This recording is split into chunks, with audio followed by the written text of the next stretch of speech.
हर हर महादेव दोस्तों, स्वागत है आपका हमारे YouTube चैनल पर। आज की वीडियो में हम सुनेंगे शिव महापुराण श्री वायवीय संहिता पूर्वार्ध का 12वां अध्याय, सृष्टि वर्णन। वायुदेव बोले, हे ऋषिगण, ब्रह्मा जी को सृष्टि की चिंता हुई और तपोमय मोह पैदा होने से अंधेरा छा गया।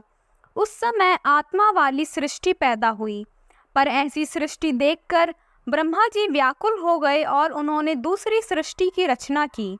यह सृष्टि पक्षियों की थी और पैदा होते ही कुमार्ग पर पड़ गई। तब ब्रह्मा जी ने तीसरी बार सात्विक अर्थात देवताओं की सृष्टि की रचना की, परंतु इस सृष्टि से भी ब्रह्मा जी को संतोष नहीं हुआ। तब उन्होंने मानव सृष्टि का निर्माण किया। यह सृष्टि सुंदर और रजोगुण वाली थी। ब्रह्मा जी द्वारा रचित प्रथम सृष्टि महत, दूसरी भूत सृष्टि, तीसरी वैकारिक इंद्रियां प्राकृतिक सृष्टि कहलाई।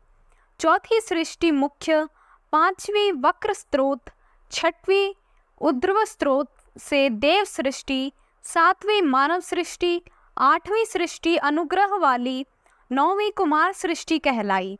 सर्वप्रथम ब्रह्मा जी ने सनक, सनंदक, सनातन, संत कुमार तथा ऋभु मानस पुत्र पैदा किए। ये सभी योग मार्गगामी हुए।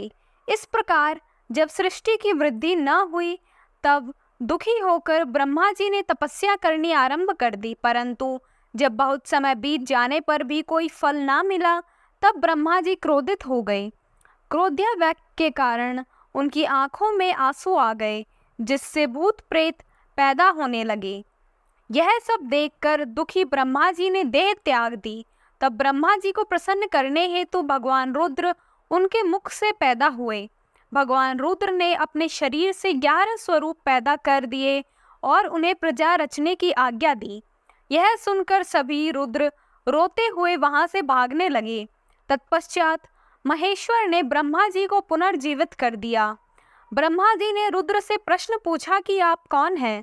तब रुद्र बोले, मैं ही पर ब्रह्म परमेश्वर हूँ और तुम्हारी इस सृष्टि में तुम्हारे पुत्र के रूप में जन्मा हूँ। अब आप अपनी इस सृष्टि की रचना को पूर्ण कीजिए। यह सुनकर ब्रह्मा जी बहुत प्रसन्न हुए। वे शिव नामाष्टक का जाप करते हुए रुद्र की स्तुति करने लगे और प्रार्थना करने लगे। जब रुद्रदेव ने अपनी सहमति दे दी तब ब्रह्मा जी ने अपने मन में मरीचि आदि 12 पुत्र पैदा किए। इनमें देवताओं और क्रियात्मक महर्षियों के 12 वंश मिले। तत्पश्चात ब्रह्मा के मुख से देवता, गले से पितर, जांघों से दैत्य, गर्भ से मानव, उपस्थेंद्रिय से राक्षस पैदा हुए। ये नशाचर राक्षस बलवान थे।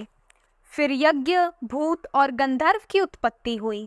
ब्रह्मा जी की दोनों आंखों से पक्षी, वृक्ष से अन्य पक्षी, मुख से बकरी, पांव से घोड़े, हाथी, शलभ, मृग, ऊंट, खच्चर, नेवले आदि ने जन्म लिया।